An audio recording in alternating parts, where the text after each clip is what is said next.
Yes, welcome everyone back to the third edition of Berlin e-commerce here at Stage B, sponsored by our partner Poughia. So thank you very much for your patience. We had some technical issues with the headset in the morning, which we finally could resolve. I guess you know what's happening here now. We have 1 hour of an extra panel discussion about the data-driven marketing revolution, and hopefully we will answer the question, are we there yet, or how long do we still have to go to reach it? And so my name is Bastian Meyerhofer. I'm here the host of this stage, but I will give the microphone and the stage to, she's the panel moderator of the next hour. She's managing director with Dataconomy Media. Please give her a very, very warm welcome with your hands, with applause for Elena Poughia. Enjoy. Thank you. Hi. Let me just get on this stage. All right, there I am. Hi, nice to meet you. That's a little bit too loud. You already heard me before. You listen fine. Yeah, isn't it a bit too loud? Hi. Thank you very much for the warm introduction. I'm just the mere moderator. The experts are going to join me now, and we are going to discuss about data-driven marketing and the revolution. So it's going to... How many of you here are marketeers, by the way? And any of you with technical backgrounds or interested from the technical aspect of this? None. So we're all here for the marketing. So please welcome on the stage the experts that are going to joining me today. Unfortunately, we have 2 losses. So Lior Barak, from the data project manager from Zalando, is not going to join us because he's sick. And so is Stefan Blumenthal, who's the head of data and programmatic advertising at Scout24 Media. But we have with us Zoltan Maklari, who is the director of marketing at notebooksbilliger.de. Please give him a round of applause.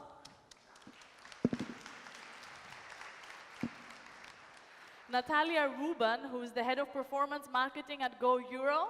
Welcome her to the stage. And last but not least, Pascal Vols, who's the MD at Fischer Appelt GmbH. Again, another round of applause. So we can all sit together and discuss about this revolution. Or not. I want to start perhaps with introducing this panel the same way that I've introduced it to the panelists with a small abstract so that I can introduce you as well the topics that we will be discussing. So data-driven marketing, I mean data-driven anything, another buzzwords, it seems to be profoundly shifting the way organizations and brands engage with their customer, helping them drive better results across the customer lifecycle, from acquisition to retention, through buying patterns, purchasing behaviors, and customer behavior. Marketeers now have the ability to capture more information about their customers, more and more data than ever before. But how really can they do the most of this data? So this is a topic that I've been thinking a lot about as well. So in this panel, we will discuss the tool, process frameworks, and methodologies that are used in e-commerce platforms to build a data-driven strategy, and we'll share best and worst practices and touch upon data privacy and protection, given the looming privacy apocalypse.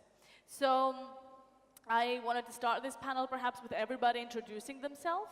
Do you want to start from that side, maybe, Pascal?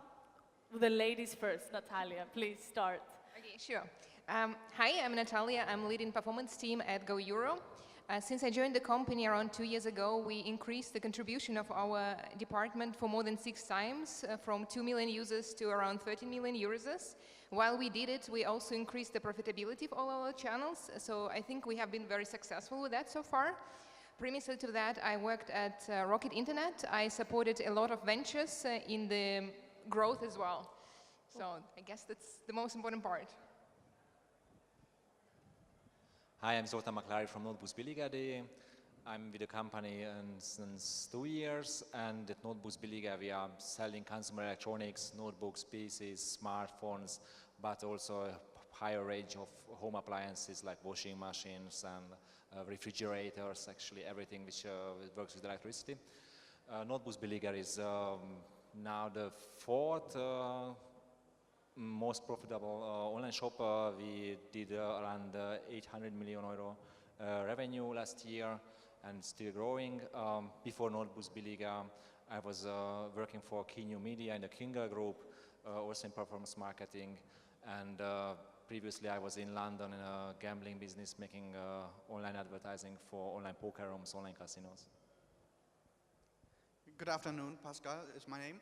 I'm the managing director of Fischer Appel Performance. That's the brand new unit of Fischer Appel, the well-known content marketing PR agency. And we're specializing in online marketing, offering everything based on big data. We're having CRM, search, performance marketing, big media. So we're offering the entire stack of online marketing based on the content that colleagues provide us. Before that, I was at Berlin the last couple of years, running the e-commerce team with online marketing, product, and IT. Can you guys hear well, by the way? Yeah, right? I think there's a lot of feedback. I don't know if, yeah. Sorry, I just want to make sure, because I didn't hear a lot of the things that you said, so I wanted to make sure that the audience have. Okay, well, thanks very much for the presentation, and you're all coming from very different, well, I wouldn't say backgrounds. I mean, marketing is the main topic of discussion here, but you come from different, you work with different tools, or you work from different companies, so it's different to build, to work and try to build a platform like Go Euro, or having an agency, for example, and then helping other clients. So with that in mind, perhaps it would be great if you tell us a little bit more about what is your go-to data-driven strategy, or what is like a quick, a dirty fix for doing data-driven marketing? I have the mic, so I hope, can you understand me, or is it really, really loud? Okay, perfect. Well, what I always tell people, the best way to work is with first-party data. Most of the stores have a lot of data, and you can deep dive into it, you can do statistical works on it, provide cluster analysis, regression analysis, to really learn a lot about your audience, to understand your audience, to see where they're different, one target group from the other, what they want, why they want it, how they want it. And if you really exploit this data, then you're already very, very far. You can obviously work with third-party data as well, but if you really exploit what you have there, and out of that base you grow and you scale it, from my point of view, that's the smartest way. Okay, 1 point taken. Really understand the data. What do you have to add to that, Zoltan? Yeah, from our side, it's I think similar in performance marketing. Everybody's looking at data. What are we actually doing? We very closely monitor that, and what kind of effects can we measure after changing something or starting something new. And it's mainly testing, measuring, optimizing, testing again. So there is not a really big secret, but the three main principles are, in our case, first to check where the traffic is coming from, what kind of customers we acquire, in which channels, what happens to them once they come to the website. And the second main thing is user experience, what kind of products we offer, at what price points, how can they navigate through the website, do we have the right products at the right price point at the right time? That's the main question. If you do that, then the conversion will just happen. And the main point, which is still really important, is after the sale, what we do to customers. So if somebody bought something at you, you have a lot of data, where he came from, what he was looking for, and what he actually purchased. And then it's a way to find out what point of the day or point of the year, what kind of products you should offer to them. So takeaways, so loads of data and be there at the right time, or know the, like, combine in the right way so you get the right sort of angle, if I would summarize it. Yeah, sure. It's like just one example. If a new iPhone is coming out and you know that some customers already bought iPhones or flagship mobile phones, they might be interested in a new iPhone, so it's not rocket science to deliver the same message with a new model to the same customers. What do you have to add, Natalia? Yes, just to add maybe on top. I think one thing that a lot of people forget is that if you have a lot of Excel sheets with data, it doesn't mean that you work data-driven. It doesn't mean it at all, and that's what a lot of people think. Before you start collecting any data, it's very important to understand what is the problem you're trying to solve, what is the final goal of your company, what is the strategy you're trying to solve, and what are the KPIs which can show you if you're moving in the right direction, yes or no. And only once you have this clear strategy and clear vision for your decision-making tree and for your KPIs, only then you start collecting your data, and only then you start working with data. Because if you just look at the data, at some numbers, and you don't even know what is the major metrics for your company, you cannot achieve your goal, right? You will fail. Agreed. Yes, at this point, I want to add, when I first started compiling this panel, I mean, I was working with a team, the e-commerce expert team. My background, we have a media platform that focuses on data-driven technologies in general, so we don't cover necessarily marketing, but I do think, and I think it's quite interesting and revolutionary how marketing has been affected by data-driven technologies. So it's not only, as you said, an Excel spreadsheet that you put all the data there, but how like you hack the right tools or you do the right thing to actually get the result and compile or create a strategy. So with that in mind, as I was saying before, when we had our private chat, one thing that I was preparing again for this, and as well the things that we're using is growth hacking techniques, another buzzword. And was looking at the book by David versus Goliath. Has anyone read it here? Or do you know about it? And now no one is listening. David versus Goliath, it's a book written by Malcolm Gladwell. You've read it. You read it. There you go. Awesome. So, and they're talking there how like in a war, essentially you don't necessarily always have to have the biggest team, but you can have a smart team, a smart team that can, with different like subversive methodologies, win 2/3 of the time, or 66.6% of the time, the war. So with that in mind, I was thinking growth hacking techniques. How can you, with the least amount of money, attract the majority of the cost, like you reach the biggest amount of audience? What are your techniques? I know you won't share them that much, but try your best to share as much as possible. Okay, I'll start maybe by a bit controversial saying I believe growth hacking is one of the most misused terms nowadays. Like whenever you go, people will speak of growth hacking, and it's a total myth. It's like a hope of a magic pill. There is one secret, you use the secret, and suddenly all of your problems are solved. You have 100 millions of users. In reality, it's not the case. Well, when I worked at Rocket, we grew a lot of companies from zero amount of users to millions and millions of users. And what we do know is that there is no magic pill. What there is a scientific approach, a whole set of the A/B tests for everything you do, a whole set of hypotheses for everything you do. And if you have this, if you have a clear hypothesis, a clear metrics, and clear set of A/B tests, then you can find what will make your company succeed. I don't think there is anything else that can really make you succeed than just learning and testing the whole day. I think in this performance marketing scene is really important to be the smart, quick guy and not the big one. But it's also a huge advantage if you have really budget to run these campaigns. So if you are working for a larger company, you maybe have possibilities that the small one don't have. Try alpha, beta products from the main media partners. And then you have from start on an advantage over other companies who don't have these possibilities. But if you don't have them, then it's just one way to do it. Be really quick and really smart on what you actually do. Measure everything really closely and always keep testing and use the data which you collect, because otherwise if you're just doing the same thing on and on, it won't be better, and everyone else is evolving quicker as you do, then at some points you will have a disadvantage over all your competitors. Yeah, I totally agree to you too. And what I believe is really important is to put the user in the center. Yeah, not to look what do the others do, how do they do it, why do they do it, but what is the problem the user has that we want to solve, and then really deep dive into data that you have, understand them. Yes, of course, test your hypothesis to see how it comes out.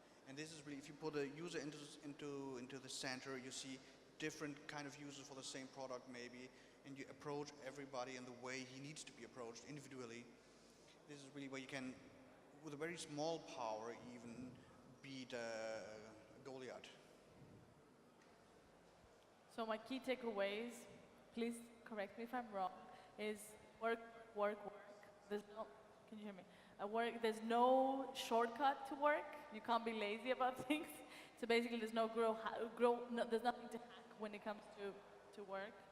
Oh yes, Natalia, come for the fight. Yes, maybe I'll correct you. Like, it's not about working hard, it's about working smart. And I think, like, if there is a growth hack, it is then the scientific approach of how of doing things. So there is no one single technique of how your ads can be appealing to the audience. There is no one single technique of how your conversion rate can be improved on the landing pages. But at the same time, if you have a proper A/B testing approach, if you're smart in the way how formulate your questions, then you will have the success. Thank you. Yeah, I think, okay. And partnerships, can you hear me? Oh, yeah. Partnerships, if I understand you correctly, so work with people and create environments where you have, in that way, you have more and more customers acquired through other people as well, and really focus and understand the user, really understand what problem you're solving and how you can solve it for them. All great techniques, and I'm glad that we have different opinions on that and different perspectives. So back to the audience and back to the user. You want to add something? One thing that's really important, you don't have one solution for the customer because you have different kind of customers for the same product. So you really have to understand why the customers A, B, and C use it. So really, do not try to find the one solution that serves for everybody. Yeah, really try to understand each segment of your customers and go individually for them.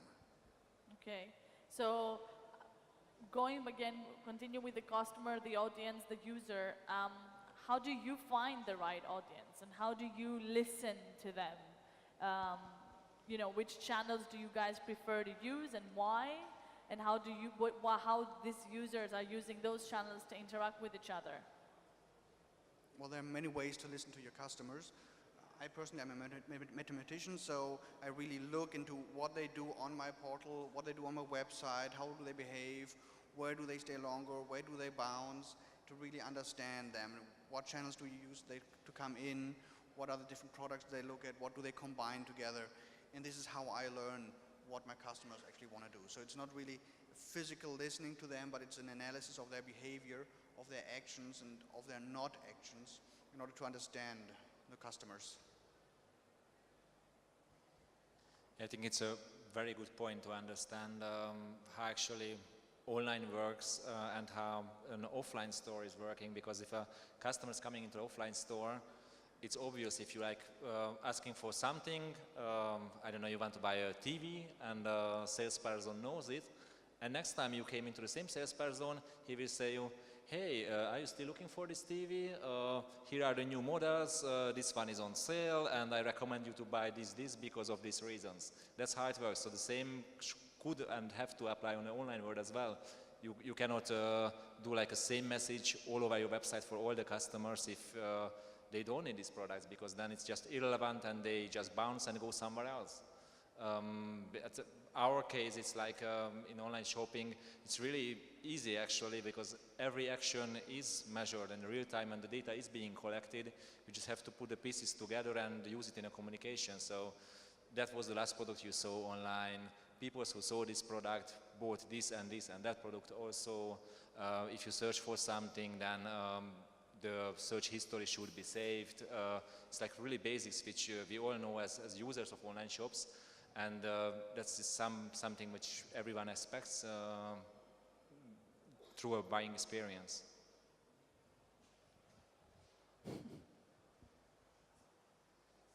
Yeah, I guess I will just agree. Try to understand first who is your customer, and then look for a correct channel for your customers. Of course, there are some obvious channels which can have a high intent, such as SEM, for example, or SEO. If the users already tell you that they're looking for something, you should be there if you have something to sell. But in the end, like, you cannot grow just on the basis of these obvious channels. You have to be very creative in the choice of the channels. And in order to find what is the right channel for you, you have to know what is your audience, how old they are, what are their interests, what is their profession, etc.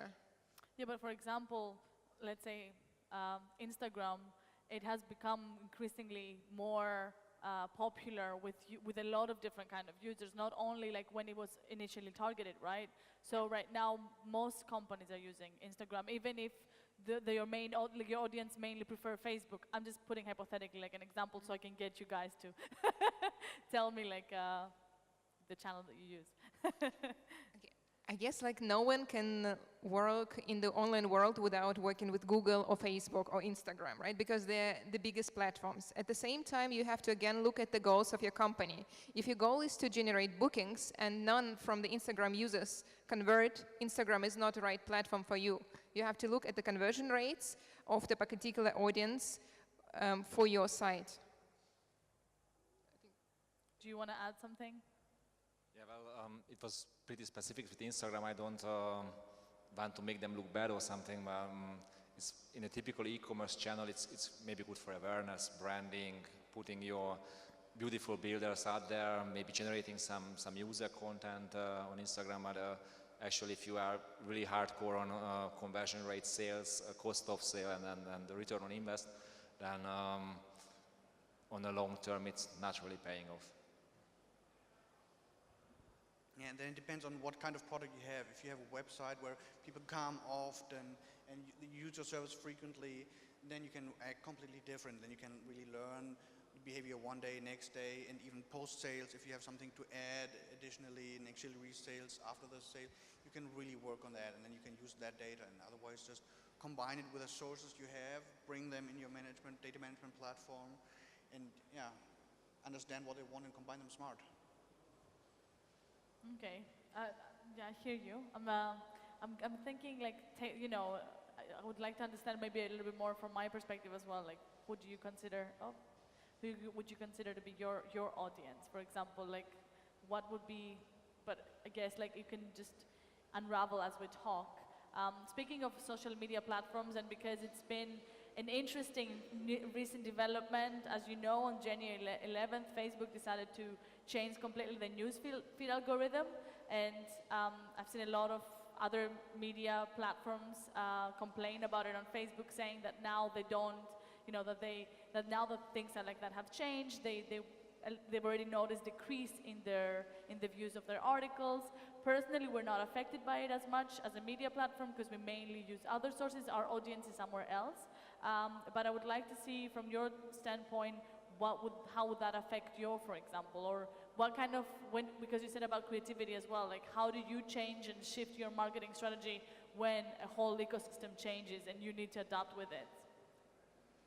Well, obviously, many companies like Facebook now change their algorithms to display things differently. That's a normal thing to happen, because once we understand in advertising how the algorithm works, we exploit them to the maximum until they make no sense no more, and then they have to change them for their sake of their audience. But that happens like it feels like almost every week one of those big changes to something, and I think you shouldn't run behind it now and say, okay, we need to change everything. You just need to understand what's the difference, what impact does it have. Do I need maybe new source now of traffic to come in? Do I have to play with that channel differently? Learn it, try. It's a little bit of research you can do in there.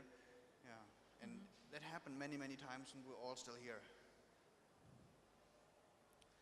Yeah, I can just agree with Pascal. I think we saw also this huge change earlier when they just started to turn down the organic reach from the websites. Everybody was like buying fans and running campaigns to like the websites to have this organic reach on Facebook, and then it just disappeared. Less than 1% of the users can read the organic reach. So, but everybody else did just use paid ads, and with the right targeting, it works pretty good. So I think that's the message for Facebook, but also for every other changes.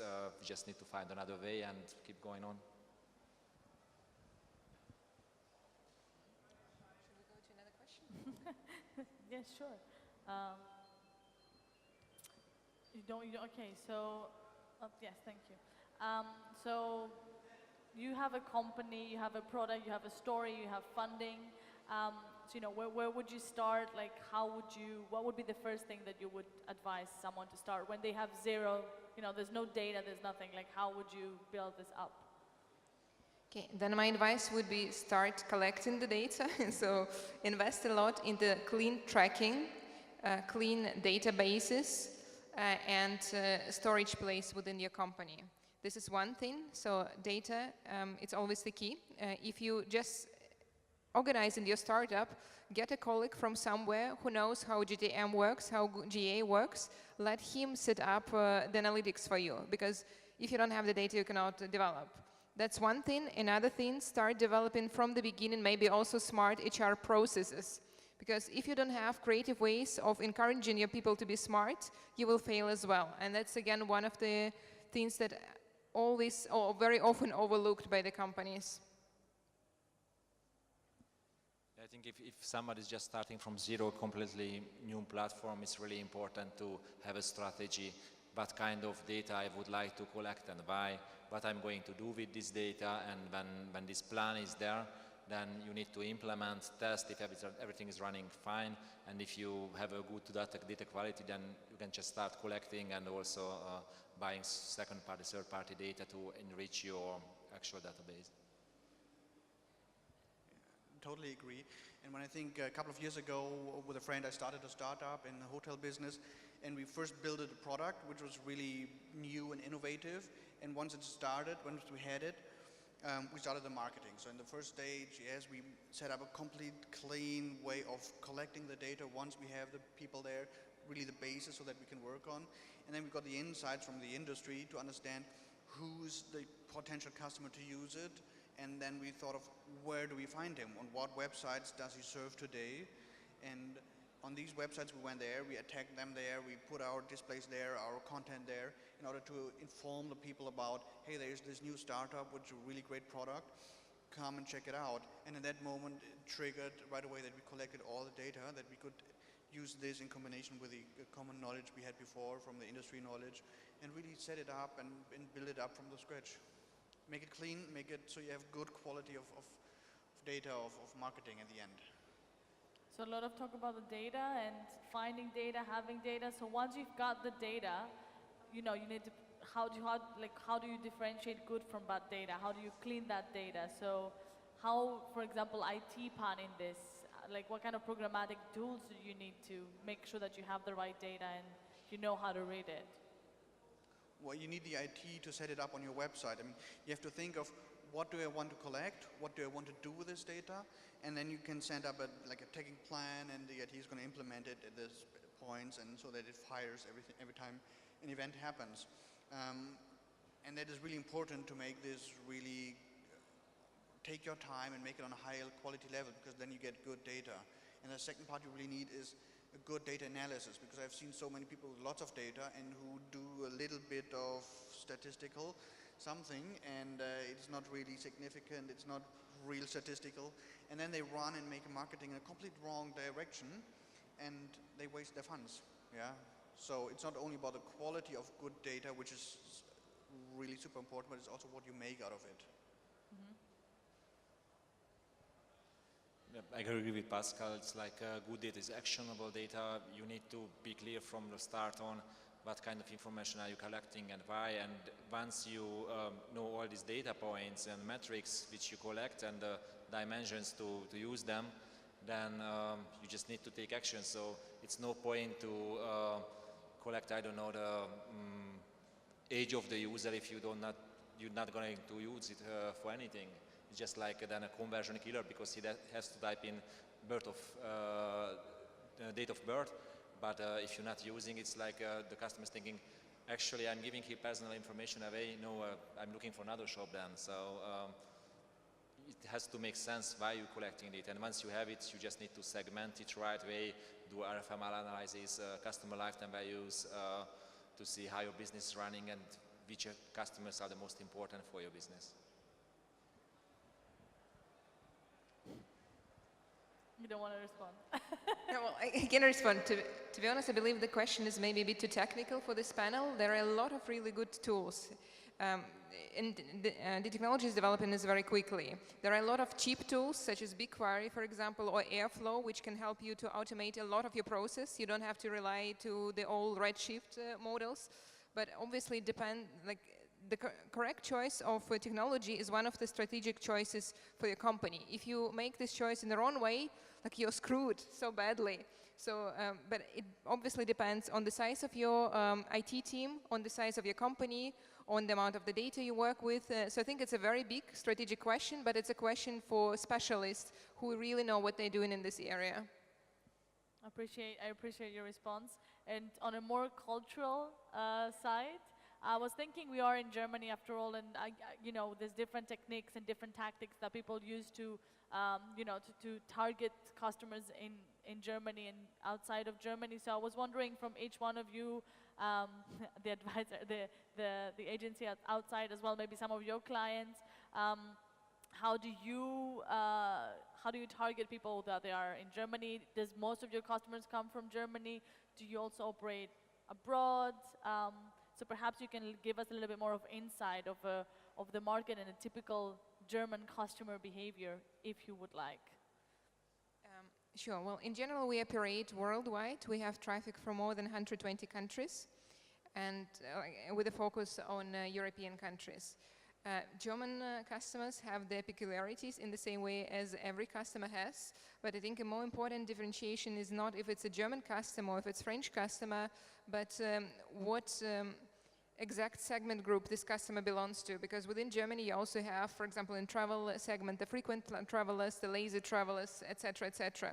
So the most important factor for you would be probably, like on the high level, surely understand the competitive landscape of your country, understand what users are already used to have in terms of the service, but then in the second step, understand what is the core target audience, which is beyond just country dimension, and then go for it. In our case, we have a pretty good understanding of a typical German customer. I think they are really, really focused on product information, price points. That's why if you are like buying traffic for an e-commerce site, price comparison engines, shopping portals are really on top, and obviously search as well, because they want to get the information, but to get the price points, and what's I think typical in the German market, they are just waiting for the best deal ever. Even if the deal is running out, they don't buy it. Maybe next week it will be a much better deal, or a new product is coming out. It's like, yeah, I think I'm waiting a year because next year the next generation is coming out, and that will be like much better. And then it's just keep waiting instead of doing this instant purchases, which you will see, I don't know, in US, UK market. They just want to have the new stuff. The Germans want to have the best possible performance for the money. They are like price Leistung champions. Well, I work most of the time with German customers, so I'm not so much international, but what I see when I go to other countries, marketing there, sometimes totally different platforms. Those ones that we're used to here in Germany, they're not frequently used in other countries, but they have, on the other hand, other platforms. And those other platforms have other forms of targeting options, of other tracking options, what you can do with the data. So you cannot always use your standard, which you used from at home, and put it somewhere else. So this changes quite a lot. Interesting. And one final thought before we open the session to the public to ask any questions they might have for you. I guess the last words, what is the future of marketing, and are we there yet? Is the revolution started? Well, I think we're in the middle of it. I mean, if if I do the job for 14 years now, it has completely changed at least 5 times in between, and what I do today is never what I thought of 20 years ago or 15 years ago when I went to university, and I'm sure in 10 years from today it's going to be completely different again. I think it's obviously going into highly automated processes in a huge speed, but we're in the middle of it. I think it's a very interesting time. Lots of changes are actually happening right now, and there's also trends like minimal effort from the customer side to find the right product, but the highest expectation at all, the best product information, best product photos, same-day delivery, and really no effort to getting the product. So it's maybe like personal shopping services, voice search, visual search, instead of actually go out shopping and look for the right product. They just expect to type one word, maybe with a typo, in Google or any other search platform and get the right product straight away, delivered on the same day. Yeah, I think marketing world is very deeply dependent at the moment on the technology world, and it's not going to change. And because technology is having a revolution now every couple of years, marketing world also is forced to have revolutions every couple of years. So I guess you have to be just a bit attentive. Thank you very much for the last remarks. Anyone wants to ask the panelists any questions, or should we open this discussion? What do you guys think? Any thoughts?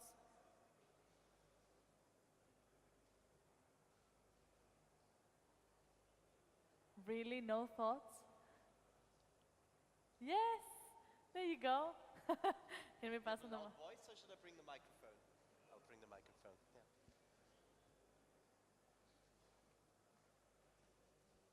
Yeah. Thank you very much. First of all, thanks guys for the talk. It was very insightful. And my question is that it kind of felt today that the whole idea is that the marketing and the new marketing area is becoming more personalized per actual customer, since we can have access to a lot of data per customer and his whole history and his previous customer journey. So the question is, if we get to this very unique per person engagement in the website, is there a line when it becomes kind of annoying, since you feel like everything is brought to you on the plate and you don't have your actual kind of choice? So you don't anymore browse to products, they're all recommended. And do you think this might be a problem? And if so, where is sort of the line that you shouldn't cross? Am I clear? Yeah. Thank you very much. Who wants? Yeah. Okay, I can take this question because I worked a lot on that myself, and as you might have heard, I love personalized website, personalized ads. If you understand the different segments that we have and we serve them the same product with different ads, different landing pages, all dynamical. From my point of view, this is super good because it gets relevant. If you go out there on a website, you have tons of banners, and most of them are irrelevant. Yeah, in my vision, which I have of an internet in 20 years, 30 years from now, is that we have almost no advertising at all, only very, very few ones, but they are super targeted to you, and they're really relevant, and they really solve the problem you have right now. Maybe the problem that you don't even know you have now, but you will have in 5 minutes, yeah? And if we have that, we're going to be super relevant, and the consumer's going to have way less advertising, but this advertising that he sees will be much more impactful. So I believe this is going to be positive, yeah? But obviously you have to see how far can you go. If I go now here and say, okay, this guy in the 4th line with a crossed shirt, I know you, this is your interest, and I go into there. And if I go too deep into it, this might be disturbing. But on the other hand, we have the laws that restrict us, that we cannot work on really one-to-one marketing. We have to work on segments, on pseudonyms data, because those are the only ones we are allowed to collect and to work on. So we're not gonna get into a level where it's going to be really annoying, but we're most likely going to stay at a point where it's going to get really relevant and really significant, the advertising. And you don't get the ads that you don't care about.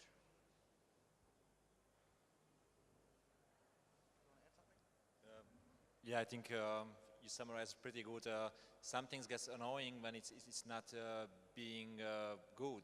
If you get like a wrong recommendation, that's annoying. But if you get the right recommendation, then you are, okay, I don't need to go through 3,000 products.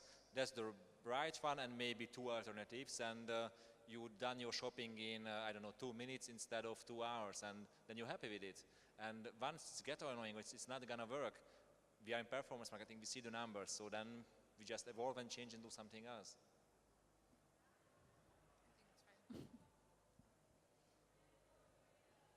Thank you for your question. You have a question? Oh, thank you. You're meeting me halfway. Thank you. Thank you, guys. My name is Alex, and I have a very practical questions for all of you. In your companies, you know, sorry. In your companies, you know that data rocks. So how would you calculate ROI for any social transactions? How do you know that social media actually works and brings money to businesses? What are the technical solutions that you came up to that to be effective in your businesses? The question is about how do you know that social activities, social media activities like advertising in Facebook, on Twitter, or even like posting random posts on Facebook really helps bringing more money to businesses? How do you understand this? Yeah, Thank you very much. You heard, Everything right? clear? So just to make sure we understand the question is how do you measure ROI of social media, right? Okay, so I think the most important part is to have a proper multi-channel attribution, which includes two things. One is cross-device, and another was view-through attribution. Because both are very important. Like social media is happening very often on mobile, so if you don't have cross-device, you don't see the influence. And in a lot of cases, people go, like after they see the ads, directly to your website, or they click on other ads because they were already influenced by social media. So if you don't have the view-through attribution, you won't see the full impact as well. The problem is that at the moment, at the market, there are no proper solutions that give you all of the choices. Even the biggest providers, such as Google Attribution, or GA360, or Visual IQ, they all have very limited amount of data.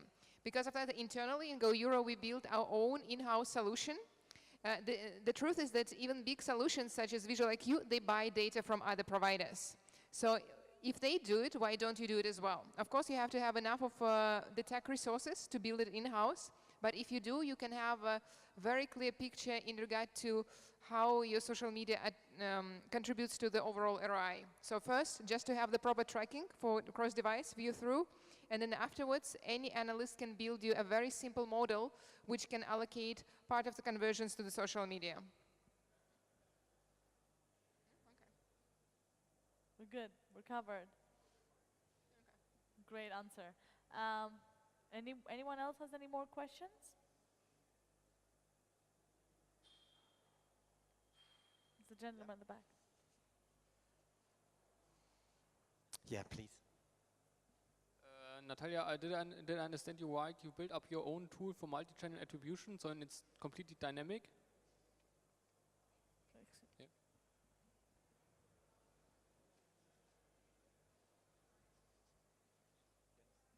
I'll again repeat your question to make sure that I understood. Like, the question was, why did we build in-house solution opposed to buying one for multi-channel, right?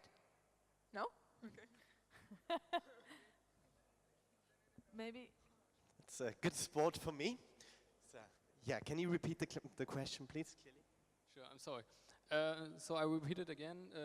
My question is, did you build up your own tool for multi-channel attribution in-house? And is it completely dynamic? So can you measure every customer journey with your own tool and you don't need any external support or any tool because you build it up everything in-house? So what I understood, whether it is in-house and whether everything can be measured through that system in-house. Yes. Kind of correct? Yeah. Does it make sense to you? Yes, okay. So how much can we measure in-house? So the truth is that we have to buy some data from the third-party solutions. Why? Because, of course, only a certain amount of customers convert and Go Euro. This is how conversion funnel works. Usually conversion rates are never higher than 2-3% of your traffic. This is the usual case. So for these 2-3% of the traffic, you can have a proper in-house solution because you have login data, right? At the same time, for the majority of your traffic, which would be 97%, you don't have this data because people don't buy. That's one thing. And another thing, even if people would buy and you have like the email address, you don't know if they've seen your Facebook ad, yes or no. So you have to buy a third-party data. There are a lot of providers that sell this data. You just have to be smart in choosing these providers. And be careful that some providers, they sell you only cross-device. Some providers, they sell you only view-through attribution. So you have to make sure that both of these data sources can be joined within your data warehouse. And another important factor is that some of the programmatic solutions, they cannot work with tracking solutions which are not certified by Google. So while you're looking for the view-through solution, make sure that this is a certified solution by Google, and then you should be fine. So basically, you're buying data from outside, and you're building the model inside. Any further questions? We still have 5 to 10 minutes, but we don't necessarily need to fill them. But now is your chance, so feel free to.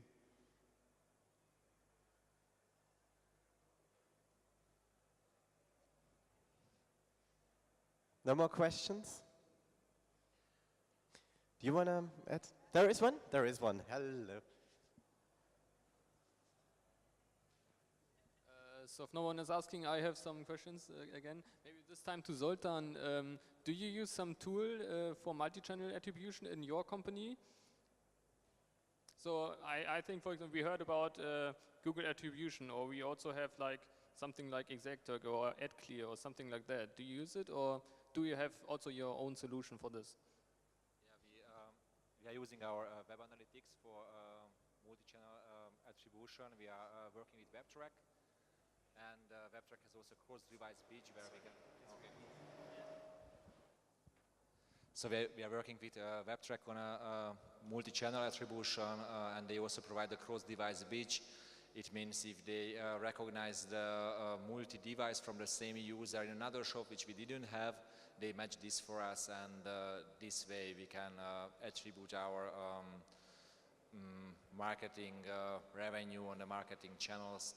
And I think the most important part is to don't stuck with one attribution methods. Always keep in mind some other goals.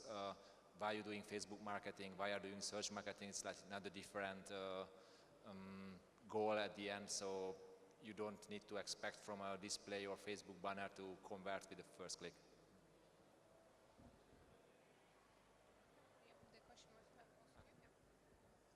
The nice thing about your own solutions, if you build them or you have someone to build them for you, is that they really can serve what you need. I mean, every company has different ways of creating cross-device, which is really absolutely necessary for a good customer journey multi-attribution model. So you can buy solutions that are on the market, but they're never going to be 100% fit to what your company needs. Yeah, and you're the one who knows it. So if you build something, or you build something with your partner together in order to have it, then it's really going to serve your needs. And this is why so many people build their own solutions.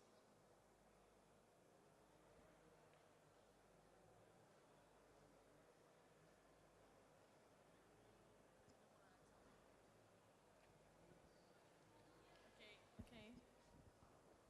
Hello? Hello? Can you hear me? So now is your last chance to ask something. I know it's doomsday. Anyone?